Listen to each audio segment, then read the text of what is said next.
Hey guys! Hey! So today we're doing another Harry Potter chat. Woo! And it's on The Order of the Phoenix. This is the 5th book in the Harry Potter series. One of my favorites. So this book is huge. I think it's the biggest biggest one of the series, actually. Hold on, that's chapter 1 of another book. How many pages is this thing? 870. Yeah, I think this is the biggest one in the series. Yeah, this is my favorite book. This was a good book, yeah. This is my favorite book. No, favorite movie. Favorite movie? Yeah, I think it was the favorite movie that you like. Toothpaste. This book. This book is the introduction of one of my favorite characters in the series. Actually, two of my favorite characters in the series. Luna. And of course, you can't forget Tonks because she's amazing, even though she's not really in the series much. She's one of my favorites. She's more in the book. Yeah, she's definitely in more in the books. I love her. She's just, she's so funny. She's adorable. But this is where you get to meet Luna, and you get Luna to is just so cute. her, and her craziness. I love how well Ivana Lynch portrayed Luna. She is Luna. Like, if you watch her at all outside of Harry Potter, you know she's Luna. Like, there's no doubt about that. It's like when she talks, how she sits and everything. She's Luna. So just, I love it. And I love when she goes to, like, the different Harry Potter stuff. She's like, I'm home. And I'm like, it's perfect. She's just so lost in her own mind, it just reminds me of. And this is the first real introduction of a new creature, and that would be the Thrustrels. Yes, they're so cool. They are. I loved how they did it in the movie. I do too. I love that they think Harry's going crazy. No, only Luna can see him. When she's just like, don't worry, I can see them too. He's just like, oh god. Right? He's just like, the crazy chick can see them? Great. I'm going crazy. So, this is also the introduction, like, the reintroduction to Sirius Black. You get to see him a lot more in here. And it's the beginning of the Order of the Phoenix. Yes, the rebellion begins. Yes. That's what it says on the back. Oh. The rebellion begins. I am still to this day very, not so much surprised, but amused by who is in the Order. Oh, like, the group of people that are in the Order. I'm like, there are some people in that group that I'm just like, why? It's such an interesting group. What I like is that Harry and his friends create the group. Yes. Again, so they can fight, and I'm just like, this is great. And this is the introduction of everybody's least favorite character in the series, Dolores Umbridge. Yeah. I don't think there's a single person out there who has read the series that actually likes that character. If you do, there's something wrong with you. Go to the doctors and get checked. Seriously, because, I'm sorry, Dolores is, I mean, she's an amazing villain. I will give her that. She's a great villain. She's great to the story and everything, but you can't like her. She's a horrible human being. I love who is in Dumbledore's army. I love that Dolores, like, freaks out because she knows something's happening but doesn't know what to do with it. I also like, in the book, you get to know Percy's agenda more. Yeah. Like, you find out like, you rarely see Percy in these movies. Like, you don't understand what he's putting his family through in the movies. In the book, you understand that he's siding with the Ministry, and he thinks that everybody in the Ministry is right, and they're all trying to prove that they're not right. What did you think about, and I know you love Snape, but what did you think about Snape being as a part of the Order of Phoenix? Like, story-wise, like, did you feel with Harry, like, that he was a little nervous about Snape being in there? Yeah. Well, because the entire time you're reading or even watching, you don't understand what side Snape is on. Because it seems like he goes back and forth. It does. And I never trust Snape. No. Even now, when I know the truth, I still don't trust him. He's a very...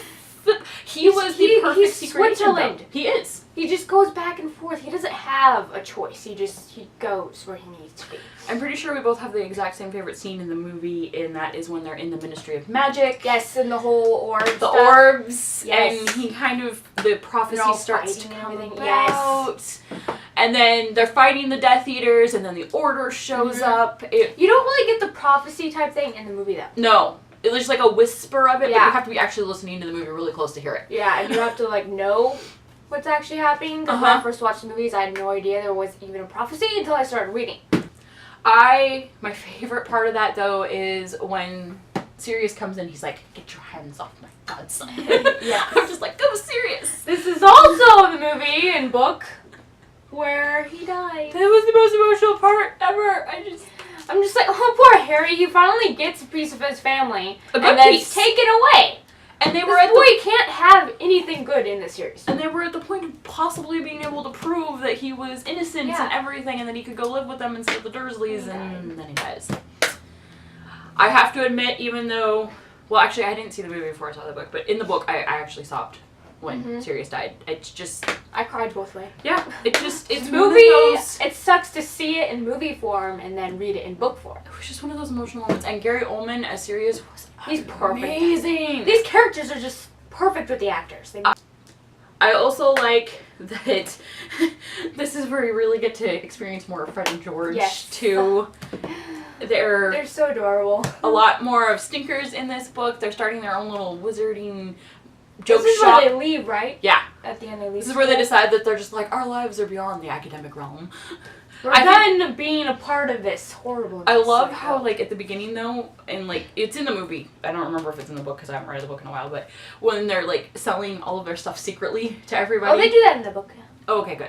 I couldn't remember. It's been a while since I read it. But I love that part because they're just like, here, ways to get out of class. Yeah. And then my favorite part with them, though, is when they send in that dragon firework and attack Umbridge with that. Like, during their testing. During the owl test with that giant pendulum thing.